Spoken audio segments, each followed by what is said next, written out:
নমস্কার, আশা করি সবাই ভালো আছো। তো আজকে জিকে ক্লাস শুরু করছি। দেখো, প্রথম প্রশ্ন হচ্ছে পৃথিবীর বৃহত্তম তৈলখনি হলো, তৈলখনির নাম ঘারওয়ার, অপশান ডি। ঠিক আছে।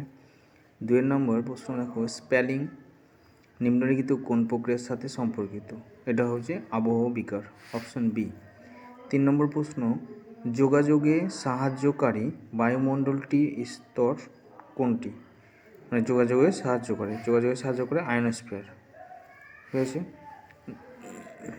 আমরা জানি আয়নোস্ফিয়ার থেকে কি হয়, রেডিও তরঙ্গগুলো প্রতিফলিত হয়ে ফিরে আসে।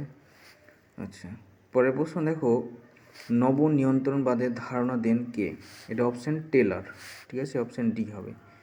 5 নম্বর প্রশ্ন, পৃথিবীর তৃতীয় জনবহুল দেশ হলো কোনটি? তৃতীয় জনবহুল দেশ হচ্ছে মার্কিন যুক্তরাষ্ট্র, আমেরিকা, অপশন ডি। 6 নম্বর প্রশ্ন, অক্লুশন দেখা যায় কখন? নাতিশীতোষ্ণ ঘূর্ণবাতের সময়। পরের প্রশ্ন দেখো, 7 নম্বর প্রশ্ন, ভারতের বৃহত্তম ব্যাঘ্র প্রকল্প গড়ে উঠেছে কোথায়? বৃহত্তম ব্যাঘ্র প্রকল্প হচ্ছে কোথায়? অপশন বি, নাগার্জুন সাগর। পরের প্রশ্ন, বানসাগর প্রকল্পটি কোন নদীর ওপর গড়ে উঠেছে? এটা অপশান সোন হবে, সোন নদীতে। ঠিক আছে।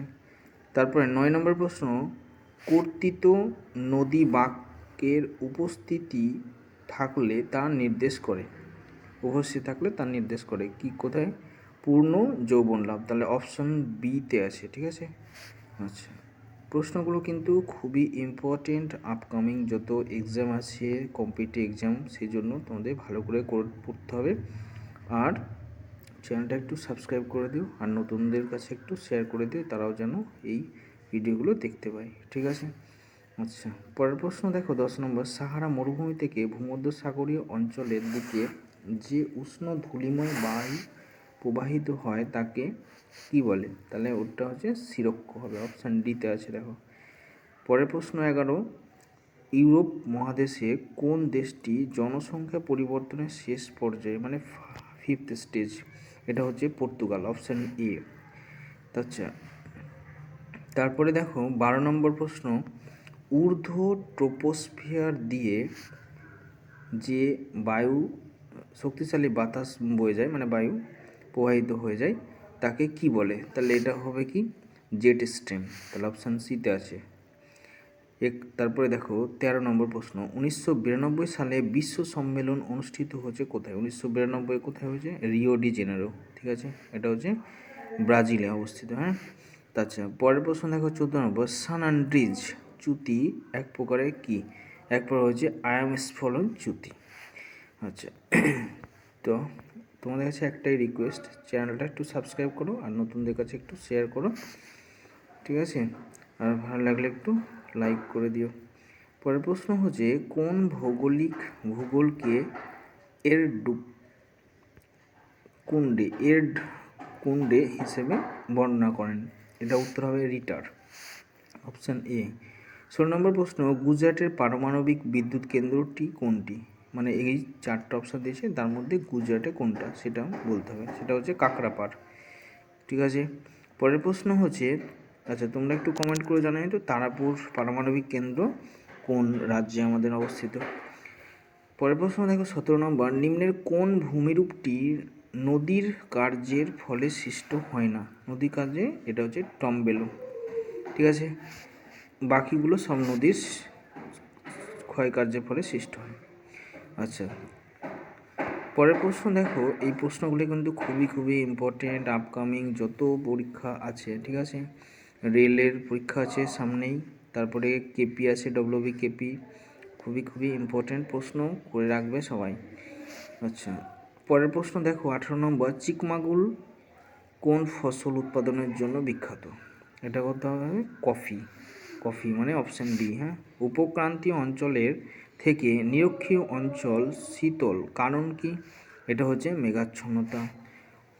20 নম্বর প্রশ্ন, হিমবাহ কার্যের ফলে সৃষ্ট একটি ক্ষয়জাত ভূমিরূপ হচ্ছে কি? এটা এস্কার। আজকে বেশিরভাগ প্রশ্ন দেখবে জিওগ্রাফি থেকে নিয়েছি, ঠিক আছে। তো এভাবে আমরা প্রশ্নগুলো কমপ্লিট করতে থাকবো। তো সবাইকে একটু রিকোয়েস্ট যে চ্যানেলটা একটু সাবস্ক্রাইব করে দিও, আর নিচে যাদের নতুন নতুন বন্ধু আছে তাদেরকে একটু শেয়ার করে দিও, তারা যেন দেখতে পায় এবং সাবস্ক্রাইবটা করে। আচ্ছা চলো, তারপরে দেখো অস্ট্রালব যন্ত্রটি আবিষ্কার করেন কে? এটা উত্তর হবে হিপারকরাস।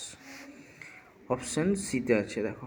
22 নম্বর প্রশ্ন, উপক্রান্তীয় অঞ্চলে শুষ্ক গ্রীষ্মকাল বিশিষ্ট জলবায়ুকে কী বলা হয়? এটা অপশান সিএস হবে, সিএস জলবায়ু, ঠিক।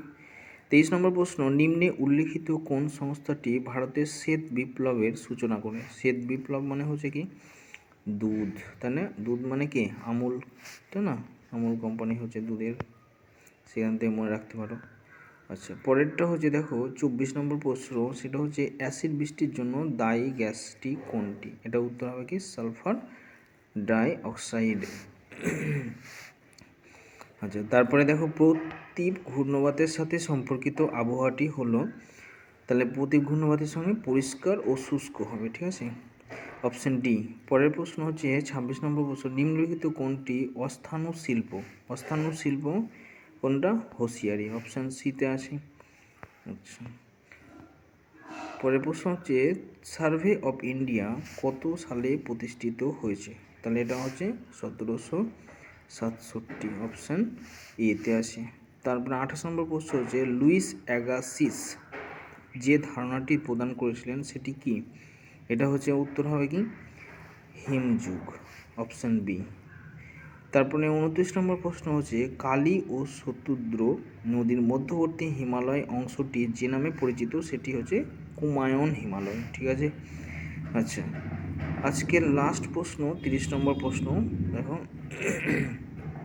সেটা কি হচ্ছে কার সান্ডার জনসংখ্যা সতর্কীকরণ তত্ত্বটি যুক্ত কিসের সঙ্গে? তাহলে এটা উত্তর হবে কি কাম্য জনসংখ্যা, তাহলে অপশান সিতে আছে দেখো। তো এই ছিল আমাদের আজকের 30টা প্রশ্ন।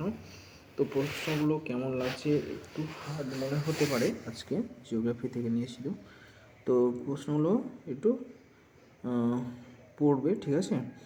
আর হচ্ছে নতুন নতুন বন্ধুদের কাছে একটু শেয়ার করে দাও, আর চ্যানেলটা একটু সাবস্ক্রাইব করো, যেন চ্যানেলটা গ্রো করে, ঠিক আছে।